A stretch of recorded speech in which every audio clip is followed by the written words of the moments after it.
What's the motherfucking deal, man? Welcome to Soft Sports. It's your boy Ed Honcho, your Houston homeboy, your Houston homer. As you may see, doing something a little bit different. We're gonna start bringing you a lot more sauce, bring you a lot more drip, the freshest flavor in H-Town sports, all sports only Houston. If you don't know, now you know. But today we're gonna be talking Texans, and for those of you who want to hear more Rockets, more Astros, Dynamo, other Houston teams conversation, go to softsports.tv to check that out. I'm gonna start flooding with more content over there. Like I said, it's time for us to take over the city. I told you I'm on a mission, and this is just the very beginning. This ain't no April Fool's joke. Let's get it in. So a lot of people have been reaching out to me asking, "Hey, Honcho, man, what do you think about Andre Johnson becoming a part of the Texans front office? He got into the Texas Sports Hall of Fame. I'm more concerned with him getting into the NFL Pro Football Hall of Fame. We'll talk about that at another time, but he's definitely well deserved. And it's just, there's a few factors in that. We'll talk about that on the live stream tonight as to why I think that eventually he'll get there, but there'll be a few hindrances. It might take a couple of entries. But let's kind of talk about this, as far as the details in Andre becoming a GM or working in the Texas. I mean, there's a lot of rumors said, he came out and said that he wants to be a GM, possibly coach, and he wants to be, in that front office. So let's discuss that. An article from the Chronicle, basically, from Pancake, saying that Texans great Andre Johnson has ambitious goals for post-playing career. And it just says, at his induction in the Texas Sports Hall of Fame, former Texas receiver Andre Johnson disclosed that his goal is to become a general manager or run a team. Run a team would mean owner money, and hey, he's made a lot in his career. He may have to put something with something to get some owner money, but hey, more power to him. Shit, I would love to see Andre Johnson on the team. I'm sure he would get it done the right way. The Texans hired Johnson in February as a special advisor who worked for O'Brien and Brian Gaine, and basically, I guess I won't say a glorified talent scout, but actually somebody who knows what they're seeing, because he's going to be working with receivers, I do believe, and some other things. Maybe he can actually show them DBs that are quality, which is what we need, and so he can tell them who to look out for, who would maybe would have given him problems, and probably not. Nobody would ever gave Andre problems if he would have had a quarterback. But we're not going to get into all that. Let's get into the rest of the article. Said, "That's just a dream of mine," Johnson said Saturday night in Waco. "I always wanted to play in the NFL when I was growing up. After I made it, I thought I might want to stay around the game and try to be a GM or eventually run a team. That's a goal of mine." Gain and President Jamie Roots don't have to worry about Johnson getting a job anytime soon. He's starting in an entry-level position with 3 of his former teammates, Cushing, Yates, and Akeem Dent. Now, and I know they're saying that, but I think it's kind of a different situation. And I think they're going to have him doing a little work with the receivers as far as coaching too. But I don't think any of us look at Andre on the same level as Cushing or Yates or Dent. I'm pretty sure he has a bit more of a special role, as opposed to, you see these guys get assistant titles, he's a special advisor. So I'm sure that he has a little bit more elevated status than some of these other guys. And I mean, he's more respected than any of these other, but he's the most respected. Again, I know a lot of people love JJ. That's cool, that's fine, and Danny, that's your prerogative. Andre Johnson is the greatest Texan of all time. Okay, so with that being said, there's definitely some receivers I've broken down on tape for the draft. Johnson said it's definitely different from playing, but it's cool. I like being on that side of it.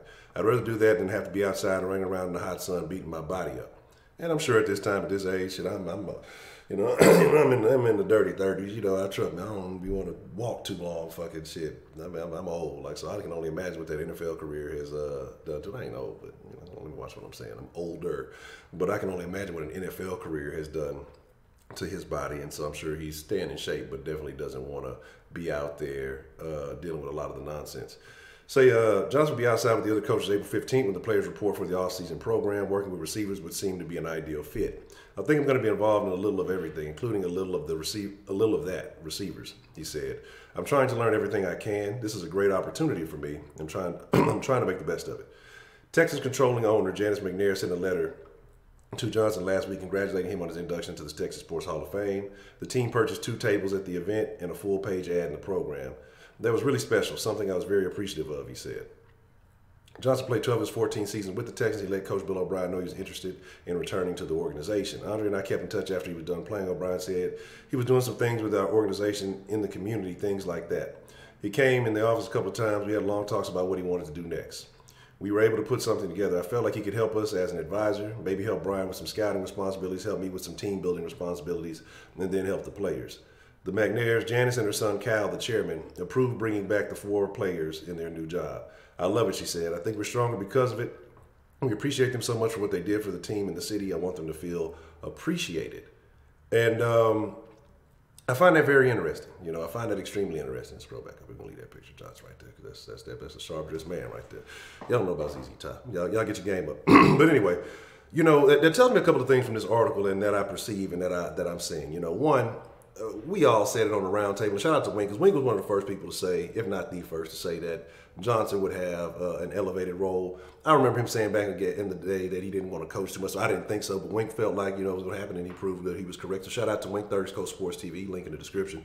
But the thing about that is, I felt like we talked about this on the live stream. We talked about this in the round table, that when they were bringing back these names, Cushion, Yates, and now Johnson, and Akeem Dent, you know, he was there for a little bit, but that had to be the McNairs, because they, you know, these are nostalgic players with a lot of the negativity floating around the Texans right now and what they haven't been able to do. These are players from the good old days that some people feel like the Texans had. And, you know, when things were viewed a little bit differently. And so you bring back these names, it brings back a good feeling, it brings back good thoughts for this team. And these are some of the greats, Cushing and Johnson especially, that had played for this team. And Cushing was just, you know, here just a year or two ago.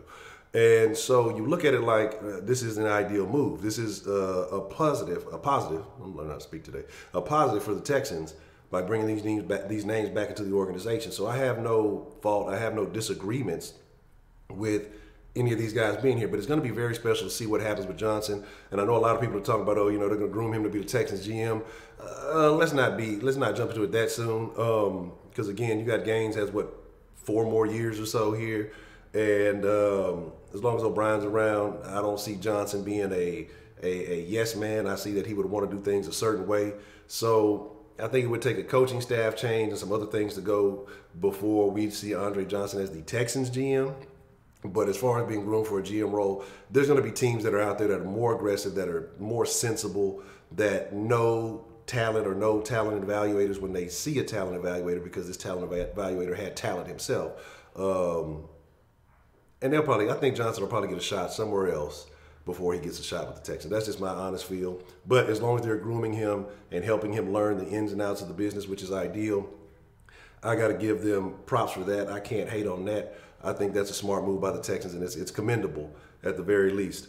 So, you know, shout out to Andre Johnson. Shout out to the Texans for making that move. We will be live tonight at 7 live every night at 7 o'clock. Like I said, I know I kind of slacked up a few days. I've been working on getting everything right. Sauce line should be good in full effect. I mean, should be all the way working, because we've had some issues, you know, as far as sound back and forth, but now I think that should be fully corrected. But again, 7 p.m. Central every night. This is April.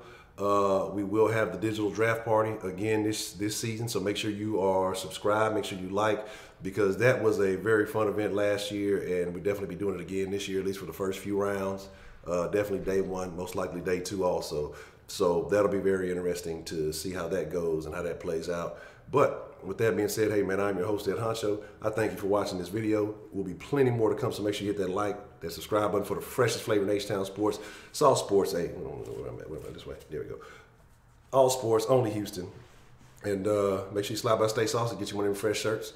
If you want to support the channel, streamlabs.com/saucesports. We are still on the goal to reach 5,000, trying to convince, not even convince, if you find value, as much content that gets put out on this channel every day, if you have found value in this channel, all we're saying is, hey, if you found $5 worth of value in Sauce Sports, donate via Streamlabs, link in the description below. And appreciate everybody who has subscribed, everybody who has shown love. We are well on our way to the goal. And with that being said, and shout out to the roundtable, all links in the description below. Sauce Nation, y'all be cool like y'all be cool, but most of all, y'all stay saucy. Hey, I'm out.